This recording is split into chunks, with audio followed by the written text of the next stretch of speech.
my God, bro! I got your next business adventure. Oh my God, I just saw it. Adventure or venture? Venture. I know it's gonna be stupid. Just Dobrik. Oh, fine. That's okay. I'll give it to somebody else. No. Well, it already sounds like it has my name in it. So Dobrik, what? No, it doesn't have your name in it. That's the beauty. What is it? Okay, check this out. I bought some tea today. Okay. Right? It's just like iced tea that you buy at the store. Yes. This one's called Tea's Tea. What if you come out with Tay's Tea? Okay, let's just move Genius. You know what's so good about Tay's tea? What? It also sounds like tasty. Oh, that's good. Tay, are you interested in having your own brand of tea? And that's the only way it'll work. Yeah, sure. I mean, I make the same tea, but it's not really mine, and I would hate to take on that. It's just a huge responsibility saying She's that the perfect his mom's spokesperson. tea Listen is to my her. tea. Listen to her. You want to buy from this person. She's very humble. Unless it's like She tea, hasn't as in like, let the tea get into her head yet. you know, spill the tea, that kind of thing. Ooh, Tay's Tea Corner. Tea. Yeah. Spill the tea. You know people used to call Taylor Tequila Tay? No. Oh, back in the day. Yeah, she's Tequila Taylor. Before I retired from that lifestyle, yes. Yeah, Did you used to drink a lot? Oh, yeah. I mean, David, here and there. don't even say you don't know. When the tequila came out, it was just like, you know, Margarita Maddie and Tequila Taylor. So how many shots would you have? Oh, only a few, like enough, like 3 or 4 or 5 or 6. And they go, oh, it's Tequila Tay, it's Tequila Tay. Tequila Taylor coming out, yep. And then would you get like really drunk? Jason, no. No. That- Are you drunk now? No. Okay. Many people, actually, wait, I have a story. Oh my gosh, I have a story. Okay. So, back in the day, this was high school, sophomore year. Well, here's one way to fill up 40 minutes. Okay. Guys, Taylor is notorious around here for telling the most simple stories in the longest way possible. So bear and with they're me. so long that you think that the payoff is going to be incredible. It always is incredible, okay? I'm going to set a timer. All right, go. What is I this just one? don't want to leave out details. Okay, so back in the day, I was a sophomore in high school, and I just transferred schools. Yeah. And I was brand new. I went to a private school, and they were known for like doing occasional drug testing. And at all of our school dances, they breathalyzed us, but it was quote unquote random, but it wasn't random. So I'm extremely With a innocent. nickname like Tequila Tay. Yeah, she was already Right. on the radar. Yeah. No, Yeah, so people no, used to no. call Taylor Tequila Taylor. So, like, I mean, obviously, she's already suspect number 1 when it comes to random drug tests. Okay, but And this when was... Margarita Maddie's standing next to her, it was game over. When the two best friends were then it's together. game over. And Jose Cuervo, yeah. Oh my god. That guy, when he and comes when Vinny around. Vodka was in the other classroom, fuck, whatever. You had a friend named Jose Cuervo? Yeah, he came around often. What are the chances? Anyways, so but this was a year before Tequila Taylor came out. This was like sophomore year of high school. I was beyond innocent. I did not like go to parties yet. I just danced, and I was a very good girl. And one day I'm sitting in class and I get a slip that I need to go to the dean's office. And so I was automatically I was just started to panic, and my heart was racing so fast. I'm walking to the dean's office. I sit down. There's 2 scary people sitting there, and they're like, "You just got reported for drinking on campus. Someone reported that my breath smelled like alcohol." And I go, "Oh, that's just my gum." And they were like really rude to me. And so they go, "We're going to have to call your mom." So we call my mom. She's like, "You have to what?" And I was like, "Yeah, Mom, I don't know. They're going to breathalyze me." And she goes, "Well, did you drink?" And I was like, "No, I don't. I mean, I was shaking. I was so scared." Right. So anyways, obviously I blew the zeros. I was 0, 0, 0.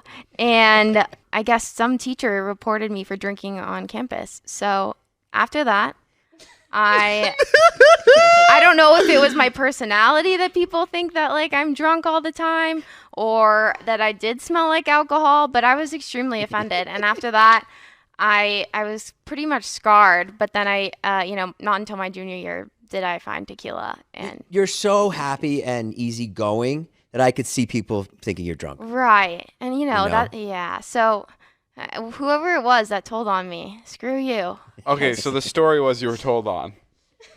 That was a 2-minute and 30-second story brought to you from Tay that Wait, David could have told in 14 seconds. I mean, well, yeah.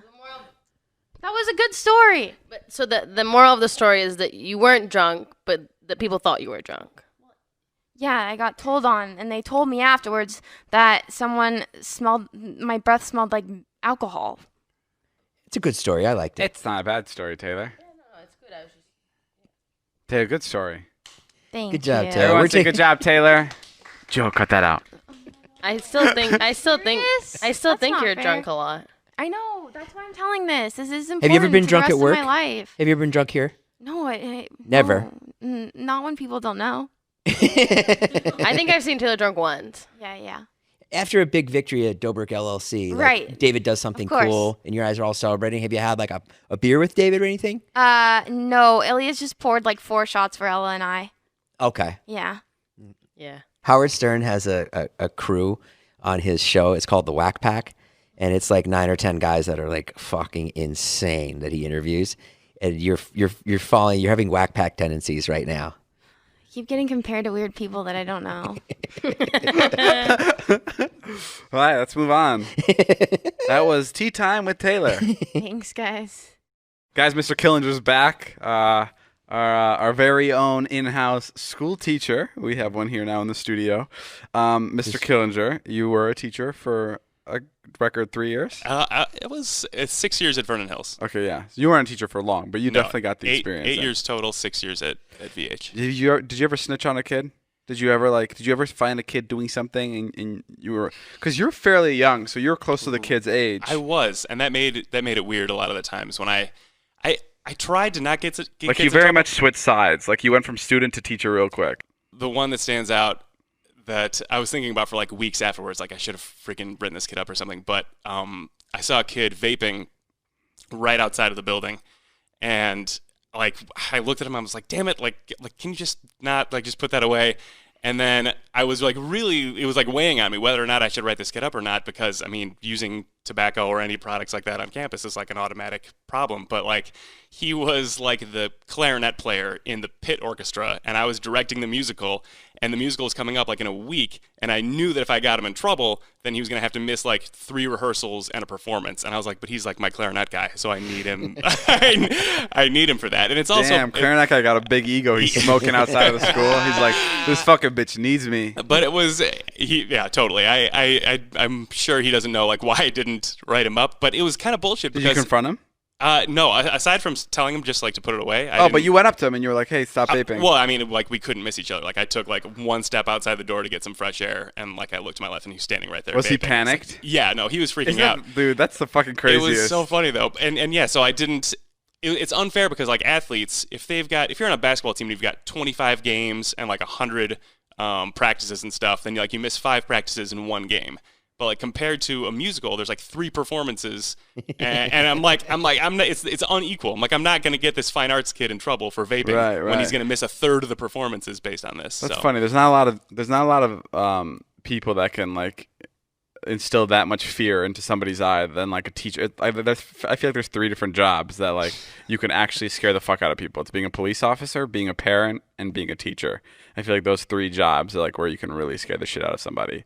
How did the musical turn out? That's what I want to know. The musical was great, thanks to the clarinet. But, we had a nice full pit, and the orchestra was on top of it. Lots of cues from the clarinet player.